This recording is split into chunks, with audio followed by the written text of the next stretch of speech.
గాను ప్రజలు పలుకు చల్లగాను కంచు మోగునట్లు కలకంపు మోగున విశ్వదాది విడుదలేమ చెడ్డవాడు ఆర్భాటంగా మాట్లాడతాడు, పక్షివాడు ప్రశాంతంగా మాట్లాడతాడు, ఖర్చు కంగుల మోగుతుంది బంగారం అట్లా ముగ్గురు కదా. పాపములకెల్లా లెక్కుడు పాతకంలా సుబ్బి కోట లోకములు సుబ్బితాత్మ వాటి రెండి ధరించిన వాడు కానీ అసలు అన్ని పాపముల కంటే పిసినాతనం అత్యాశ అనేవే గొప్ప పాపములు. ఈ రెండింటిని జయించిన వాడే ధర్మాత్ముడు.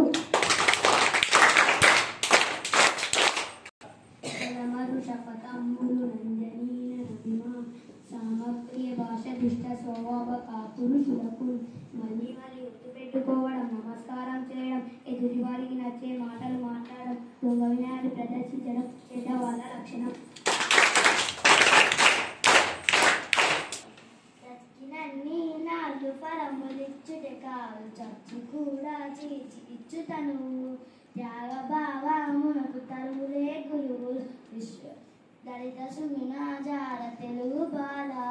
చెట్లు బ్రతికి ఉన్న రాళ్ళు మనకు ఫలములు ఇస్తూనే ఉంటాయి, చచ్చి కూడా మనకు ఎన్నో ఫలములు ఇస్తాయి.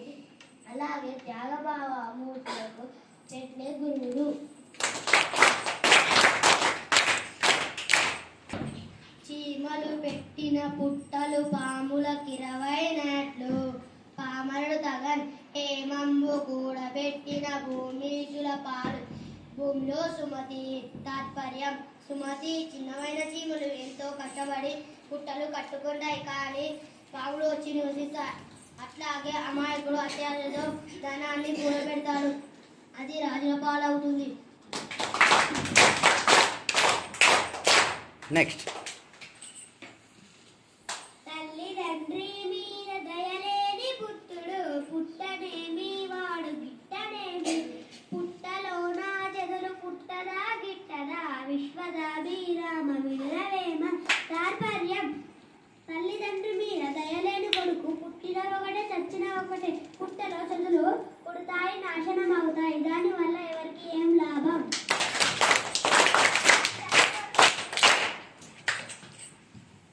తన కోపమే తన శత్రువు, తన శాంతం సురక్ష దయ చుట్టంబౌ. తన సంతోషం స్వర్గము, తన దుఃఖమే నరకమండ్రు తథ్యము సుమతి. తాపర్యం: సుమతి తనలో ఉండే కోపమే తనకు శత్రువు, తనలోని శాంతమే తనకు రక్ష దయ చుట్టంబౌ. సంతోషంగా ఉంటే అదే స్వర్గము, దుఃఖిస్తే నరకము.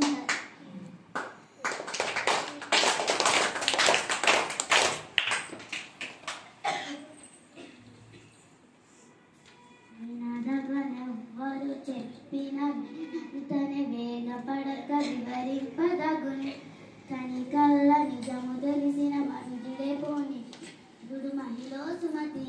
తాత్పర్యం: సుమతి ఎవరు ఏమి చెప్పినా వినాలి, విన్న వెంటనే తొందరపడి ఒక నిర్ధారణకు రాకూడదు. ఆ చెప్పినది సత్యమో అసత్యమో నిర్ధారించుకోవాలి, అటువంటి వాడే నీతిపరుడు.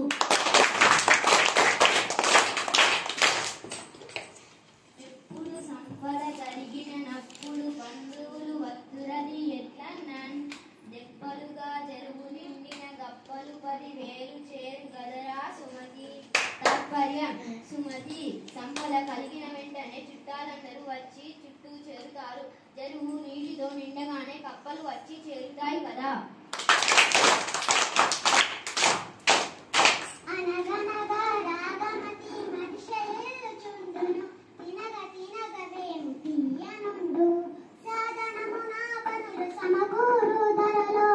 విశ్వదాభిరామ వినురవేమ.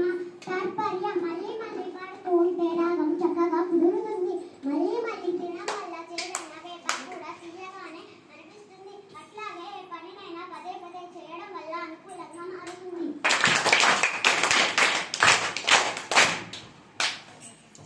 అడిగిన నలుగక ఎప్పుడు పలికిన మరి వినని అట్లు ప్రతి వందనప్పుడు పలుకక పడిగడ దళపక ఇన్న జడ చూడే ధర్మ చూడే. ఎవరైనా తనను కోపగించుకుంటే తాను కోపించక దూషించి వినట్టుండి ఎదురు మాట్లాడుతున్న అమెకుడు వాడు ఉన్నవాడే ధర్మం తెలిసినవాడు. Very good. Stand up, all of you. Claps.